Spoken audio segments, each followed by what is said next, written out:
My wife and I had Alex, and we wanted to have a second baby. And so, you know, we found out Dana was pregnant, and Dana thought this pregnancy was different than the first.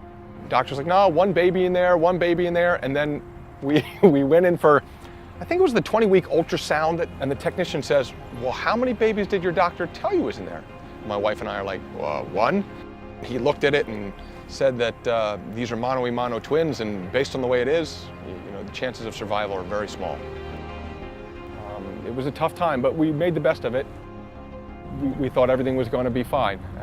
We found out at about 30 weeks, that the doctors came in and said that the cord was around Molly's neck and they had to get the babies out. Molly was the smaller baby. Molly actually was the baby that they thought was going to have a more difficult time, and everything seemed fine. And at about 14 and a half days, they realized that Emma was in trouble. They suspected that she had necrotizing enterocolitis because she wasn't able to keep her food down. And when the doctors sort of made it clear to us that there was not hope, I remember going away from my wife, and they had a little room, and I went in the room and I got on my knees and I begged to take me. If I could trade, I would have, and it was horrific. And she was taken by ambulance to Children's Hospital of Philadelphia, and they're one of the best children's hospitals in the world. And she had surgery there and wasn't able to recover from the surgery. It's impossible to put into words the horrific time it was for my wife and I. No parent should watch their child draw their last breath. And you start to get bitter, and you start to get jaded, and you start to have a chip on your shoulder, and you think the world owes you something. And I was that way for a little bit, and that's no way to go through life. I just didn't feel like I had a place. I couldn't find equilibrium. I couldn't find peace. I just couldn't find that place. I heard that there was this race in Brigantine. It was a sprint. I weighed about 220 pounds. I never ran. I never swam. I never biked.